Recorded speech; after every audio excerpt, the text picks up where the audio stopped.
Great. Good afternoon. We'll give everyone about 60 seconds to get in the room, but excited to jump in quickly.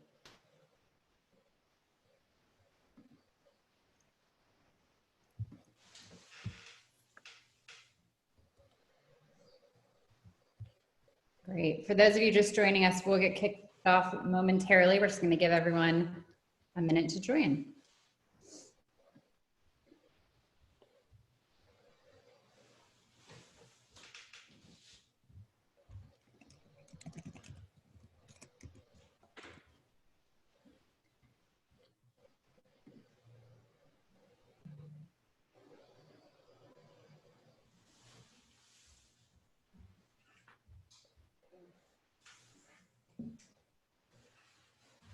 All right.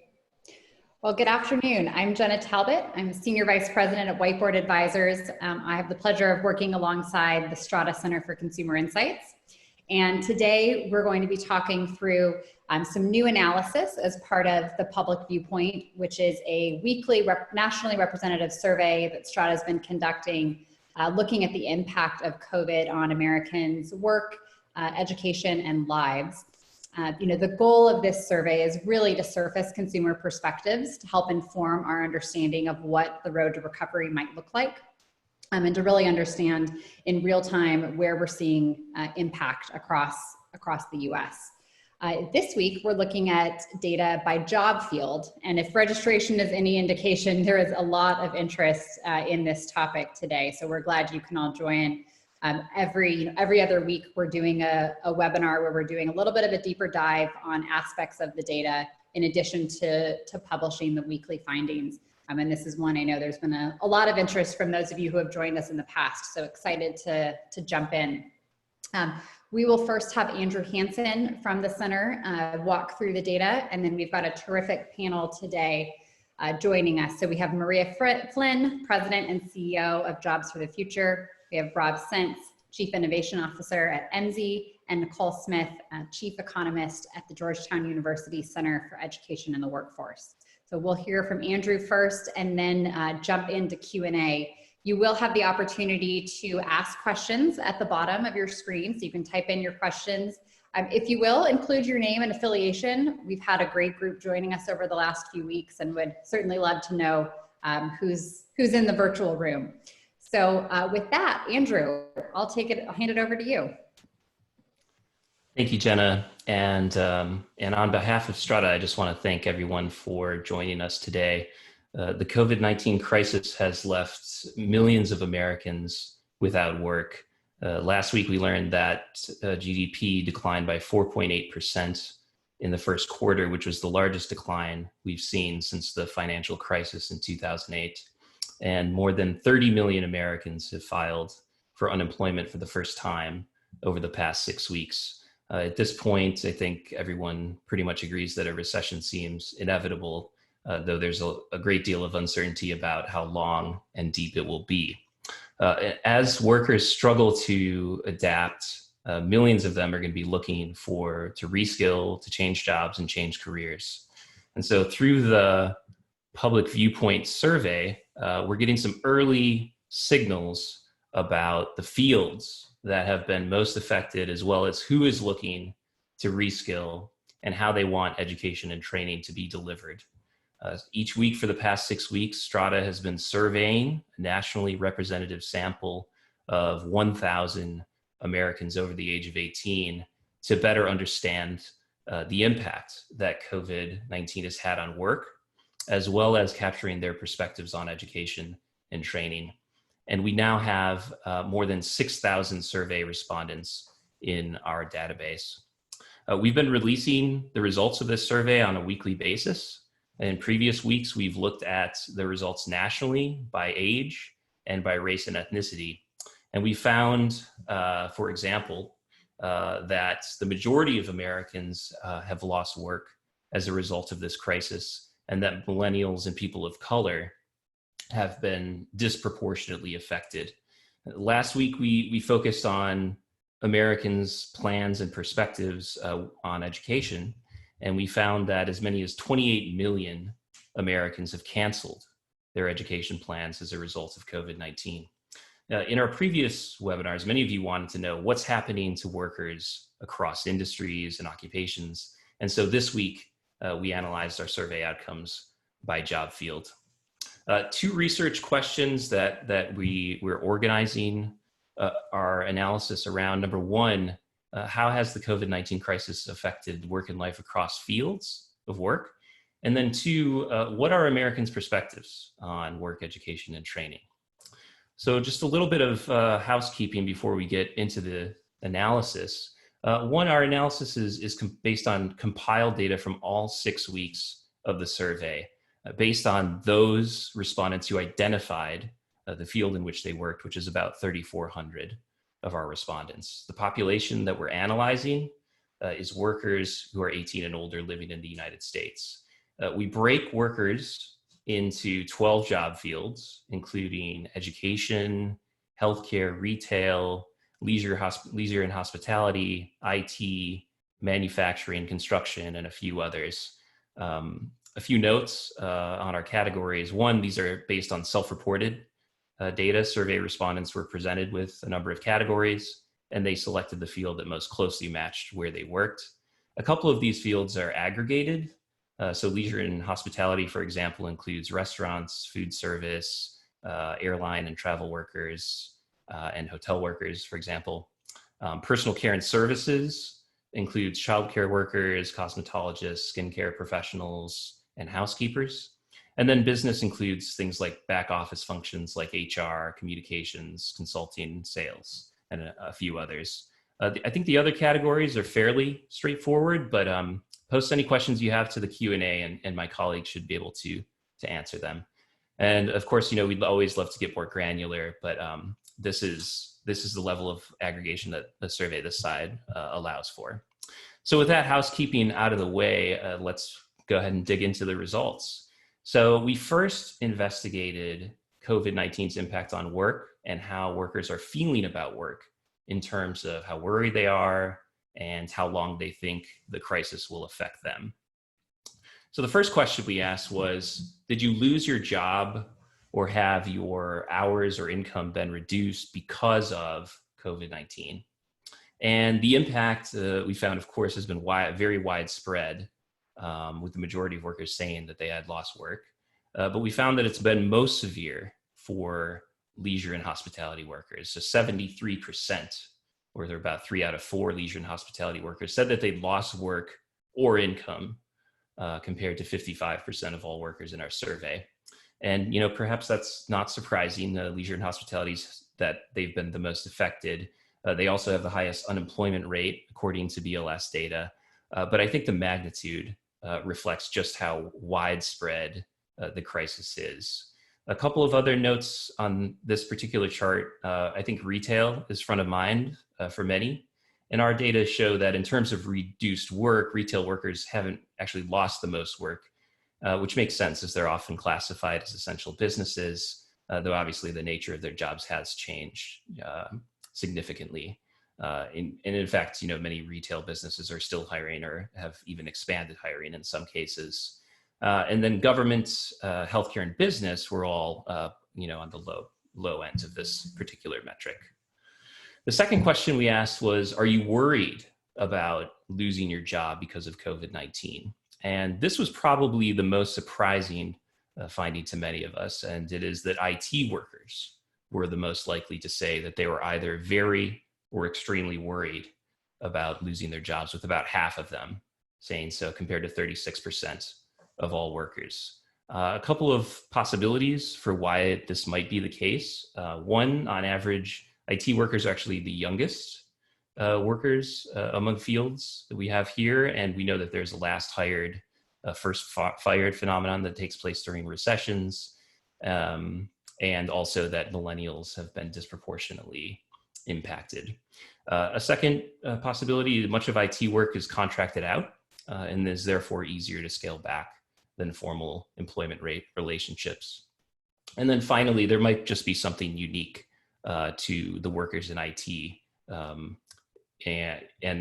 that particular field. We know that automation and AI technologies are changing the nature of their jobs, And we also know that from previous recessions, long-term structural changes tend to accelerate during recessions. Businesses try to replace laid off workers with technology before they begin to bring workers back. And then the other noteworthy piece on this metric is that education workers the least worried about losing their work, with only 25% saying they're very or extremely worried. We asked workers how long they think the crisis will impact them personally. And in this case, IT workers were actually the least likely to believe that the crisis will affect them in the long run, with only 40% saying it would affect them longer than 6 months. So even though they're the most worried, they're also the most likely to think that the crisis, at least in terms of its personal impact on them, is going to be short term. Education workers, on the other hand, are the most likely to think the personal impact will be long term, with 66% saying as much. And so you might already recognize that this question is actually inversely correlated to the previous two questions, meaning that the workers who said that they'd experience greater impact or are more worried are also less likely to think that the personal impact on them is going to be long term. And you can see that here. We've looking at all three of the questions that we just showed, and categorizing each data point as low, moderate, or high. IT, as I mentioned, and finance are very worried about losing their jobs, but they also believe that the crisis won't last. The personal impact of the crisis will be less than 6 months. Education, business, and government, on the other hand, are less worried about losing their jobs, but they believe that the crisis is going to affect them in the long run. And part of the explanation for this might be that while these sectors aren't necessarily losing work to the same extent, the nature of their work has changed drastically. And education workers are the perfect example, I think, where their work is pretty much gone completely online overnight, which may last into the fall and beyond. So the next set of questions that we looked at were related to workers' interest in transitioning to different job fields, as well as their interest in pursuing additional education and training. And on this, the first question we asked was, if you lose your job, would you transition to a different field? And manufacturing, finance, and IT workers were the most likely to say they would, with about 45% saying they'd switch fields, compared to 36% of all workers.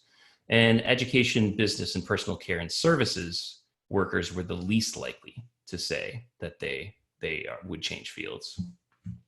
We then asked them, if you lost your job, would you need more education and training to get a replacement job? And similarly, IT and finance workers were the most likely to say that they need more education and training, with nearly half saying they need more, compared to 33% of all workers. And again, education, business, government, and personal care and services were the least likely to say they need more education and training. And then finally, we asked workers, do you know which skills you need to get the job that you want? And to us, this reflects in part, at least in part, workers' capacity to navigate the education and training system. If they know which skills they need, then they're more likely to be able to find the education and training that meets those needs. And so on this question, about three out of 5 workers said that they knew which skills they needed. And notably, personal care and services workers were by far the least confident that they knew which skills they needed. And leisure and hospitality were also less likely. At the top, we see that IT, education, and healthcare workers were the most confident that they know which skills they needed, with over more than 2/3 saying as much. And I think what distinguishes those fields, one thing anyway, is that they tend to, number one, tend to require more education and training. And there's also arguably a culture of lifelong learning, upskilling, that might provide them with more opportunities to understand the skills required to advance their career. And again, so we tried to bring these metrics together in a heat map that combines all 3 metrics. And here you can see that IT and finance workers really stand out as the most likely to reskill and want to change careers, business and personal care and services workers were the least interested. And then the other note I would say from this chart is that education and healthcare workers report that they're highly confident that they know which skills they need, but they aren't necessarily as interested in changing fields. So the final topic that we investigated was workers' preferences with respect to education and training. And we had two questions on this topic. One was, if you enrolled in an education and training program in the next 6 months, what kind of program would it be? Would it be a degree program like an AA, BA, or a graduate degree? Or would it be a non-degree program, like a certificate, certification, license, or just some courses, a handful of courses just to build your skills? And we found that across every job field, the majority of workers actually preferred the non-degree or skills-based options over degree programs, with the strongest preference we see in construction and skilled trades. And then the second question was, if you had $5,000 to invest in education and training, where would you spend it? Would you spend it on an online program, an in-person program, or employer-based training? Really trying to unpack what workers value, I think. And so across field, workers said that they preferred online programs to in-person and employer-based programs. And perhaps unsurprisingly, IT workers expressed the strongest preference for online programs, while leisure and hospitality workers, as well as personal care and services workers, expressed the strongest preference for in-person programs. And so I think, thinking about this slide and the previous one, the clear implication here is that if we look at American workers broadly, what they're telling us they want are non-degree education and training options that are skill-based and delivered online, at least for the current moment. And so allow me to go back to the first two parts of the analysis on work impact and interest in changing fields in education and bring those together. And so in order to see the patterns in the data more clearly, what we did was combine the three key work impact variables and then the key variables related to reskilling and upskilling, and just created a simple index. So on this, the x-axis represents the combined work impact metrics: reduced worker income, worry about job loss, and then how long workers predict the impact would last. And then the y-axis represents the combined metrics of workers' interest in changing job fields, their interest in pursuing additional education, and the confidence that they know which skills they need to get the jobs that they want. And so what this essentially does is provide an understanding of, one, workers that have experienced the greatest impact on work from the crisis, and therefore might need education and training solutions. And then two, how challenging it may be to reach these workers based on their interest in reskilling or upskilling, or their ability to navigate education and training options. And so to me, four things really stand out. Number one, despite the fact that leisure and hospitality and personal care and services fields have experienced the most impact, they may be more difficult for educators and workforce developers to reach because of their relatively low interest in reskilling or upskilling. IT and finance workers, they provide a unique opportunity for educators, given their keen interest in further education and training, and as well as changing careers and upskilling. Compared to the third note, I would say, is government and business workers have both been less affected in terms of work impact, and they're also less interest in pursuing further education and training. And I think, just to step back, generally what this speaks to is the need for sector-specific strategies to help connect workers to the education and training options that make sense for them. So helping deliver education and training options to leisure and hospitality workers is going to require quite a different approach than IT and finance workers, one. And as I'm sure we'll get into in the panel discussion, hopefully, these issues are going to play out quite differently across state and regional economies, as well as within the subfields underneath the broader categories that we shared today. But just on a final note, I think at this moment in time, it's up to educators, policymakers, and employers to meet people where they are in order to help them retool and rebuild their lives as we move forward.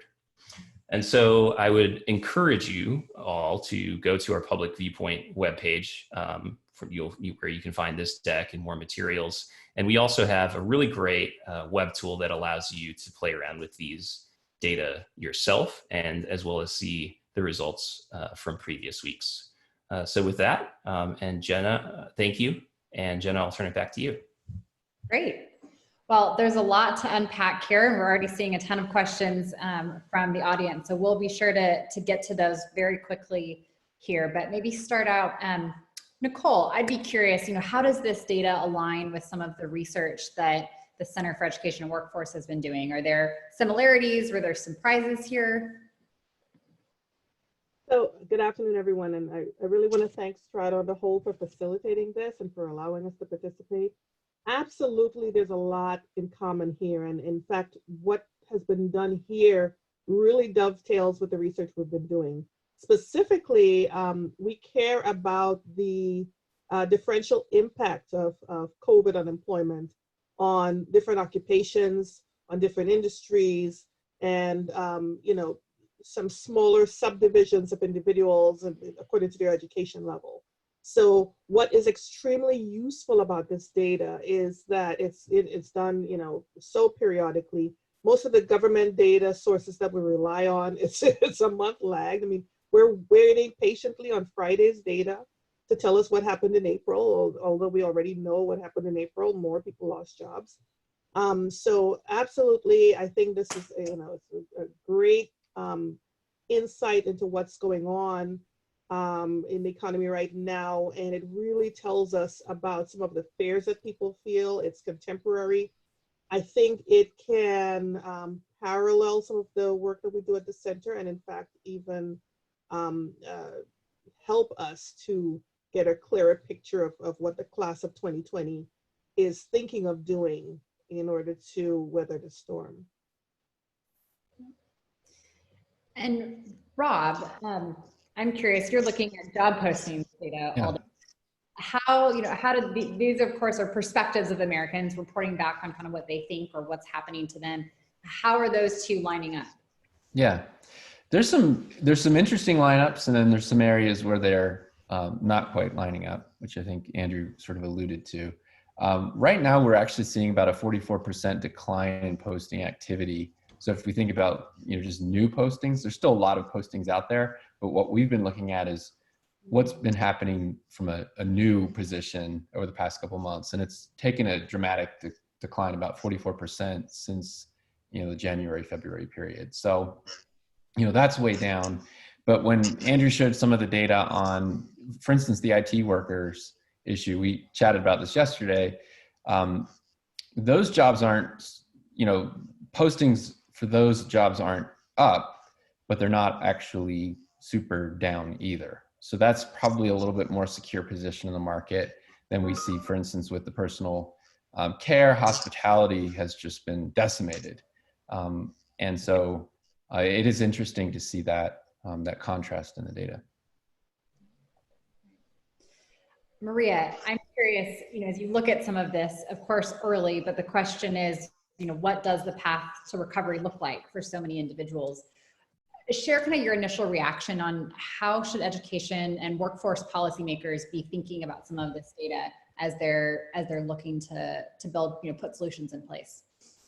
Sure, absolutely. I liked what Andrew said earlier about the need to meet people where they are. So I like that as a underlying theme. And I also want to echo what Nicole said, just about how appreciative I've been of this information coming out on a weekly basis. It's terrific, I think, for policymakers and researchers and practitioners alike to be able to have this finger on the pulse type of survey in these times. from a policy perspective, there's a couple thoughts. One that's kind of looking back, and four that are more looking ahead. And so in terms of looking back, I think it's important, I don't think the workforce field does a very good job of building on what it already knows, right? I think it's a field that tends to reinvent the wheel a lot. And so I think in this case, it's important to really look at what's been learned over the past decade or more around sector strategies, and how sector strategies, when really aligned with regional labor market needs, can be very effective for both reemployment and advancement of workers. But then in terms of looking ahead, I think that there are a lot of ways that the current systems are not fit for today's crisis. Like, I was thinking of the analogy, it's trying to fight a modern war with probably World War I equipment. We are trying to operate, at scale in a crisis on systems that are woefully outdated. So one would be in terms of financing. I think that there are going to be a number of workers in these categories who are seeking retraining, but are going to fall through the eligibility cracks that lie between WIOA dollars and Pell Grants. And so looking at alternative financing strategies like income share agreements or other things, I think will be important. I think there's going to be a need for flexibility around earn and learn models. I think we need to move away kind of from the traditional thought process of someone gets trained and then they get placed in a job. I think, folks are going to need to be able to access federal dollars in ways that merge that. And then, looking at how to help modernize just how career services are delivered through the one-stop centers, the American Job Centers. It's critical helping them really take their services more virtually, helping them navigate how best to infuse technology in that. And then last, I would just, I think argue that in parallel to doing, immediate response to the crisis, I think it's also critical that we enable this crisis to help us redesign fundamentally for the future. And I think it's important for policymakers to try to keep both those things in mind over the months ahead. And Rob, Maria's talked about some kind of sector specific, solutions and thinking about that. MZ's also been thinking about region specific solutions, And you've really pioneered this concept of skill shapes. And while that conversation maybe looked a little bit different in January in a tight labor market, I think the concept is still really valid here. Can you talk a little bit to that concept? And then are there some regional differences you're seeing in some of your data? Yeah. And to echo kind of what's been said so far, to deal with the issue that we have today, if we think about, when COVID was, coming towards our country, and, the weeks and days leading up to when we started to first deal with it, we lacked data, we lacked information. We were sort of reliant on a couple models that we didn't really understand, are they going to be right? Are they going to be wrong? We didn't have good data. But when we think about the education, workforce, and training world, kind of like Maria said, we have data. We have a lot of data that we can look at things from so many different nuances. And I think the value, like the strata data that's being collected, we can look at the government data, we can look at the postings, we can look at even things like profiles. There's so much rich information that everybody who's on the front lines of this can actually use, that we should be sort of in, even though it's difficult and our structures and systems might be a little antiquated, we still are at an advantage, I think, for helping deal with reemployment issues. And many of these will play out at the local level. So we have, what we're seeing now is there are certain people, there are certain occupations, there are certain people that are highly impacted immediately by this. The first step is to actually analyze those and to know, what do your hospitality workers look like, for instance, in Phoenix versus Denver versus DC? What's the unemployment look like? And then the next step is, because those people have specific skills that can help them move to other areas, we have to start to analyze those. And what you might see in Phoenix, it will look different than what you might see in DC. So that's the idea of a skill shape, that the demand signal market to market actually can be different. So one of the things we've done in the past is we've looked at something like digital marketing. So we've said the needs of digital marketing in Denver are different than the needs in digital marketing in Atlanta. Like if we look at it from an occupation point of view, they look all kind of the same. But when you get into the company and when you get into the actual job role that those companies explain and the skills they need, the roles look different. So what we have to do is be able to take the people who've been affected, look at the skills they have, and then on the other side, look at the demand signals in the place they live, not just broadly nationally, but in the place they live. What are some areas they can transition to? What are some things they can learn? What are some areas that they need to really upskill, reskill in for those transition to happen? And that happens at the local level. And that's the idea of a skill shape. It's something that somebody has inside themselves where they could take that information, go to a system, learn something new, and then find that demand close to home. And Maria, so taking, I think the navigation piece here is a really interesting one, because there is, as you say, there's a lot of information out there. There are programs out there, but how do people make sense? I mean, we look at some of the data that Andrew presented, even around education and people understanding where they're thinking about whether they have the skills they need, or they're going to need to switch jobs. What's some of your advice, or what are you seeing around how we best help people navigate this and identify the right jobs and training they need? I think it's a great question, because I would have said, before COVID that, one of the greatest challenges that we have, like as a nation, is the lack of a real comprehensive, career navigation system, one that can help students, parents, workers make good informed choices about their education and job paths. And I think, the past 8 weeks to me has just put an exclamation point on the end of that statement. When looking at Andrew's slides, looking at, I think it was the hospitality and the personal care workers and the low percentage that were interested in attaining new skills. Like my question there was, I think a lot of that may not be interest, but lack of awareness, right? And so how can you, to Rob's point around the skills issue, how can you really help make workers at scale aware of how their skills can be transferred? What is the kind of short-term training that can kind of fill the gap between where they are and where they can go? And so I think that, there's many players in the ecosystem that touch pieces of this issue. And I think what's missing is how do we really kind of bring those quality pieces together into a coherent system? And I think that the faster, and I think the better we can do that, the better. And I think that this gives us an opportunity to really start to do that. I also think that, with the surge towards online learning, I think looking to make sure we don't forget about the issue of readiness as part of that. And we're not simply, asking workers to engage in training without the proper supports and kind of on-ramps that might be needed. So I think, knowing what programs work best for which subsets of the population is key in helping people navigate their way through those choices. And maybe likewise, Nicole, the conventional wisdom often in a time of recession is go back to higher ed. And we've encouraged people to do that. We saw that in 2008. But you were talking yesterday as we were going through some of this that that's probably not going to be the case here, and there might be some differences. So can you talk us through kind of what you guys are seeing at the center so far? So far we've been talking about, we know there's a recession. Andrew mentioned, looking at GDP and the extent to which GDP has dropped. I think the latest number was about 25%, but it's going to be even further than that.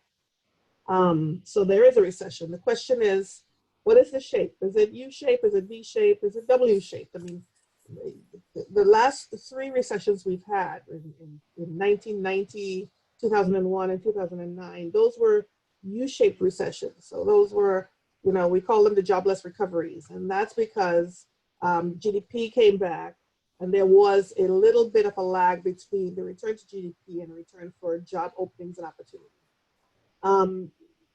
Question here, if we were able to engage in adequate levels of social distancing and everybody did what we were supposed to do and we quote unquote flatten the curve, or all of these nice phrases, then we can get back to work in a V-shaped recession. So we'd have a steep decline and almost, as steep recovery. But it's really so unknown. And with all of these conversations now about, COVID-2 during fall or during winter time, that we can actually experience a resurgence in infection rates. We can, go up and go down and go back up again. So the concern is we actually don't know what the impact is. We don't know what type of recession we're expecting. And, this whole notion of scarring, and if you describe scarring as this idea that recent college grads go back or they join the labor market and they are taking jobs that might be below their station, or they're taking jobs that have wages that are below average, has consequences for their lifetime earnings potential. So on the one hand, we're telling students, well, try to hide out in colleges if you can. But we know that, there are certain problems there with respect to some of the things Maria just raised, readiness, online learning, the fact that there are different learning styles. All of the problems we experienced in the past with MOOCs haven't just disappeared because we have COVID-19.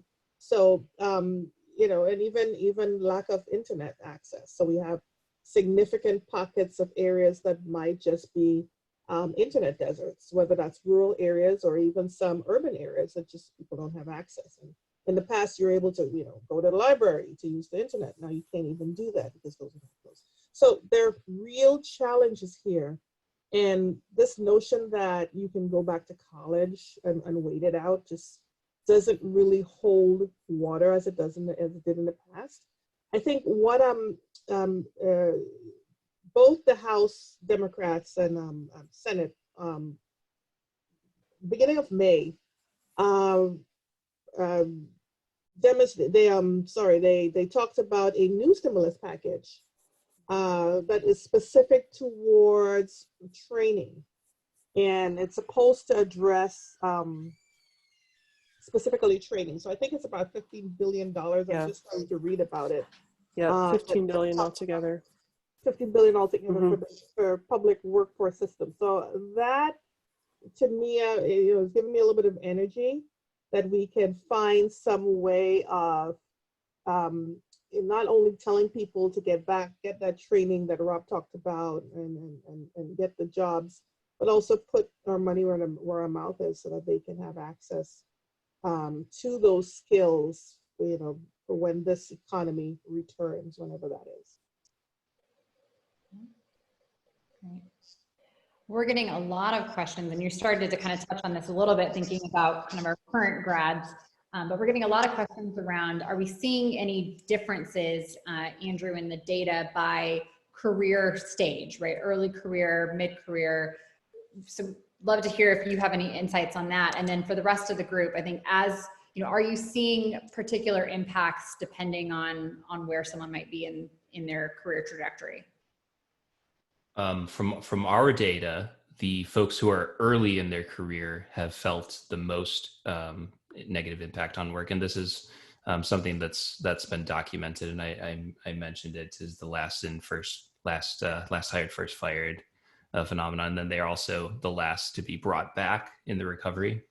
And so, there's been a lot of writing in the media about the millennial generation in particular, and how this is, two of the biggest potentially economic shocks that we've had in many decades have happened to this generation. And Nicole alluded to the scarring effects associated with that, where it can last up to 10 years to try to catch up on what your wage growth would have been, when you're left out of work, you're long-term unemployed. And so I think, for those folks in their 30s, especially, that's who are relatively early in their career, maybe they're in the first decade in their career. I think that's the group that's felt this harder than others. Rob, anything you want to add there? Yeah, I think it's important to note that that what we're starting to see in the data, I could show a couple things, but the economic the interdependence that our economy has. So at some point, it's going to be hard to bifurcate between old and young, retail and non-retail, essential and non-essential. Why? because all those things are actually extremely intertwined. We can see initial impacts on things like auto manufacturing, like hotels, but at some point that ripples into all the other people who are working from home.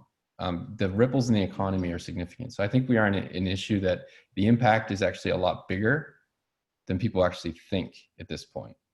We see the initial shocks, but those initial shocks are going to translate through pretty much every sector. So I think it's important to keep that in mind. We do have to do a lot to help the initial shocks, the people who've been most affected right away, but then, just the interdependency in the economy, that you can't really bifurcate too much between this or that. Yeah. And on top of that, Rob, I think the first point, I think a lot of times when we look at data, we try to focus on, the highest or the lowest, right? And so sometimes you lose the fact that, when we look at work fields, when we look at age groups, when we look at race, ethnicity, all groups have been hurt here. And I think it speaks really well to your point that we're all connected and this is all interdependent. Yeah, I would just echo Rob. I also agree that we, in some ways, we're not even in the early innings of the game. I think we're kind of still in batting practice in some regards in terms of really seeing what the true impact is going to be on the labor market. I think what I would love for, the kind of the field leaders to do is to think about, what are some no regret actions that we can start taking now, kind of regardless of what the recovery exactly looks like. And, what are some tangible actions that can really help us build towards an equitable economic recovery, that we wouldn't have regrets about, right? Whether we have a V-shape or a U-shape recovery, I think that there are things we can be doing now to make a big difference. We have a few questions, particularly Rob, about the 44%, decline in posting activity, and a kind of a follow-on question for Nicole. So we'll start here. So if new job openings are down 44%, is this across the board? Or are you seeing that decline concentrated in one particular area or level? Like, is it mostly entry-level jobs, mid-level? Any other trends you're seeing in that decline? Yeah, it's actually across the board. If you want, I can actually share my screen, and it's sometimes easier to show the data and then just tell you. I can show you some of these trends. All right, so here are the numbers for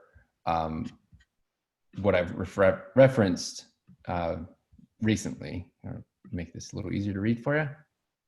Okay, so, and what you kind of see happening right now is almost a little bit of an exponential change, right? So we are now at a 44% decline compared to January and February.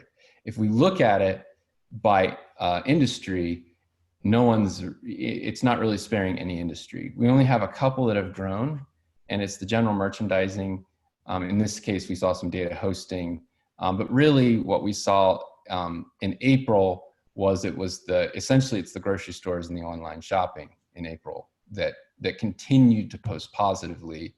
And then, as you can see, these are actually impossible to read because there's so many, but you can see this down slide all the way down to motor vehicle parts and suppliers that are down over 75% since January and February. If we look at that from an occupation point of view, again, you see that no occupations really spared. Nursing and psychiatric and home health are actually kind of up. And then, that's really kind of the only one there. But oddly enough, nursing proper is actually declining because of so many hospitals and medical practices have shuttered anything that's essentially not COVID related. So most hospitals are actually tremendously down on revenue. It's a really funny unintended consequence of the decisions we've made, is that it's actually shuttering healthcare. So we actually see really high unemployment coming out of healthcare, which is sort of nobody really expected. If we looked at the growth in April, it's these non-store retailers, so it's online shopping and general merchandising, and then everything else is generally sort of in decline. Apparel, manufacturing, and motor vehicles showing the most. So the point there is that that's the interdependency. When one starts to go, the other starts to feel it. And that's one of the things economically. For instance, if the restaurants go down, we immediately start to think, well, that's the restaurant owner, that's the waiters, and so on. But what you have is the folks, the potato farm, the winemaker, all those people are downstream. And if they start to go down, these things all hold hands. And that's what we have to keep an eye on. If you don't mind, I'd just like to just jump in a little bit on what Rob has been saying about the interdependency of our supply chains and the fact that we are not necessarily going to see only, essential workers or, get really slammed or hurt by this. The one challenge I have is in looking at the data, the way the data was presented. Andrew said something to the effect that we're all hurt. And that's true, but we are disproportionately hurt. And we can see this when you look at race, ethnicity. In some cases, of all of the COVID positive or even the deaths, it's 60% African American or 70% African American. So this is disproportionately impacting low education, low income, and persons of color. So what I would like to see, if possible, I don't even know, in some of the questions that you asked, I want to see a further breakdown by race, ethnicity, in the sense that which students or which potential students are saying that they are not going back to school, or they don't have the skills, or they just don't know which skills they have. Tell me what that looks like by, do you have any information on SES? Because that really matters. Someone earlier, I think Maria was talking about preparedness. Those challenges disproportionately affect low income. They disproportionately affect students of color. So I think in just saying it affects us all sort of masks the disproportionate impact that some people are feeling. I think part of the reason we're observing the differences in impact, in just the health provisions and that sort of thing for COVID is who right now is the essential worker. The essential worker who's, doing landscaping and lawn care and getting out there every day and putting on their mask if they have one or not. Those people really look different by education. They look different by race, color. They look different by class. It'll be interesting to just tease some of that out because we don't get that in the government data as well. And just real quickly to follow up on that, Nicole, in the week 4 of our reporting our survey results, we reported on race, ethnicity, and found exactly what you just said. To confirm that is that people of color and Latinos in particular have felt the impact of the COVID economic crisis, far worse than other groups. So absolutely agree. Yeah, and you can find that report on strataeducation.org/public viewpoint. That's up there as well from week 3 or week 4. And actually, that's a good segue, Nicole, into one of the other questions from the audience was just what advice do you have for workforce development agencies who are delivering services, particularly to the low-income communities and trying to get them back to work? These are folks, of course, that are being disproportionately impacted. So I'd love to hear from the group if there's some specific advice you have. So I'm going to just take it first before let's do that. But I'm thinking of 2 things in particular. First of all, counseling is extremely important. And I think, again, I'm tipping my hat to Maria talking about that. Some of the reasons that maybe what Andrew's observing that the workers are not exactly sure, or workers might seem to suggest that they don't want any skills for the new jobs. They just aren't aware of what's available. They just don't know. And counseling is really important to show people what are the ladders and lattices and all of these various, examples we've given of how you can take those bite-sized credentials, certifications, and non-degree approach to workforce development so that you can take it to the next step. So counseling is really important, and we have to think of creative ways of making sure that we get those opportunities to people that need it most. And then the second point I want to make is to just ensure that we have labor market value here, and there's a lot of labor market information that informs the decisions that people make. So if you are going to invest into this particular credential, you want to make sure that you have information in your local labor market, what's coming back, where are the opportunities, and how are you going to parlay this into the next opportunity for you. So just always be cognizant of what your labor market is saying. Maria or Rob, anything you'd want to add there? Go ahead, Maria. Oh, sure. Sorry. I totally agree with all of that. And I think just keeping a real, finger on the pulse of what the local employer community is looking for, I think is really key too, right? So I know it's something we talk about a lot, but making sure that kind of the, social service side and the private sector side aren't disconnected, and how to keep a real close tab on that, given that, the recovery will look different, by sector, and making sure that the frontline counselors who are working with the workers, have good access to that information and the trends. Mm-hmm. Yep. And we're seeing the same thing. Communities are affected very differently by the virus. People are affected very differently by the virus.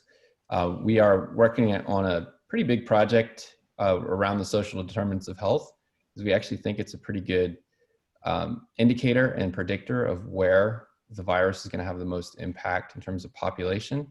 It's things like age, density, underlying preconditions, population health are really good key factors for us to consider, because what it allows us to do is essentially rally the troops to where we think the impacts can be greater versus those areas that have seen fairly minimal impact. In many ways, the virus is actually almost an east-west. There's a huge east-west difference. The West Coast is seeing a lot less impact than the East Coast. There's probably a variety of preconditions, health, and density issues at play there. In addition to that, we have kind of a threefold response to helping communities right now. The first is really built around data collection. So again, making sure you have all the data you possibly can have on a wide variety of areas. This is things like knowing what your industry drivers are, knowing what the unemployment shape looks like. So who has been unemployed and who's really been affected. We want to incorporate the strata data. So what do people think in your community? What are the skills in your community? What are the occupations? Where is the demand signals? And then what are the underlying preconditions that need to be addressed? So I think communities can do a lot right now, kind of, if we have the tsunami hitting us, and the water swirling around, we're stuck a little bit. We can't do a whole lot of moving, but we shouldn't waste this time. We should be doing our homework. We should be doing everything we can do to understand the community in a deep way, and be able to work across organizations so that as the floodwaters go down and as we start to see people come out, we're in a position to help them. So the data is the first part. The second part is you need to do an inventory and a deep understanding of the capacity of your training and education systems now. And what we're trying to do is use those systems and convert them into a skills-based language so that we can more quickly match what's being taught versus what's being sought. And that difference between taught and sought is essentially the gap. And if we have a lot of people who've been unemployed, we need to start to see where we need to fill gaps for them and where they can actually fill gaps in the economy. Because we're going to see that. The demand signals are going to pop back up, and we can be smart about how we fill them. And the final step is, like Nicole said, is to actually do the matching between people, education, and work from a skills point of view. And that's going to happen later. But if we do some of our data homework now, if we start to address the capacity issues, then as we start to get people in these programs, we can do smarter work. So it's just, the data can help, but it really is dependent on the people. The data is just a tool. The people on the ground matter. And now's the time to start building that. Maria, did you want to add something there? No, that's great. We're also getting a number of questions around the preference for online, which I think Andrew is is a running theme in some of these conversations. People are really interested on, what else do we know around those preferences? Do you want to speak to kind of what we know so far? Well, there are a few questions because we have this is a very high level, right, of the preference. Number one, we're looking at the entire workforce. And obviously there are many subpopulations you would want to think about. I know that other folks have done survey work on undergrads who have transitioned from in-person to online, who, prefer to go back to the in-person, when this is all over. And so, but I think if you take it on its face, if you think about workers who are interested in pursuing skills training, reskilling, upskilling, so on and so forth, that at least in the current moment and for the foreseeable future, most likely, we're going to have to figure out new ways to deliver education and training to them to the extent that we can. And it's going to be virtual because the in-person, there's a constraint on that. And if we don't figure that out, many people, especially some of the folks that we talked about, are going to be left behind. I mean, we owe it to these workers who are struggling to design and deliver solutions to them based on the constraints that we face today. We can't just wait around for things to resolve themselves. I would just add, I saw a question come up around whether virtual reality, augmented reality, would be a piece of this. And I totally agree that it will. I think that's going to be, an increasing kind of piece of the puzzle as we look at new ways of training folks, particularly for, elements of training that used to have to be hands-on. So I'll put in the chat a link to a labor market scan that JFF did of that market, which outlines a lot of the top providers that we've been working with. Great. We have an optimist in the audience, I think. So I want to make sure we get her question answered. The question was, are there any positive signs in the data or anything that might give us hope that we should be paying attention to? Absolutely. I think there are positive signs. We saw for the first couple of weeks that we were tracking, week to week, that some of the work impact metrics were going up, and they've since flattened or declined. So I think people are, even if they're still feeling the impacts, they're sort of adapting very quickly, coming to terms with it. And things are sort of stabilizing, I would say. I wouldn't go so far as saying decline, since we haven't seen substantial changes in some of the metrics we are tracking in terms of the impact people are feeling, how worried and concerned and upset they are, and so on and so forth. But that would be the one piece I would say. Optimist, I don't know if I would go that far, but certainly I think the feeling has stabilized. Great.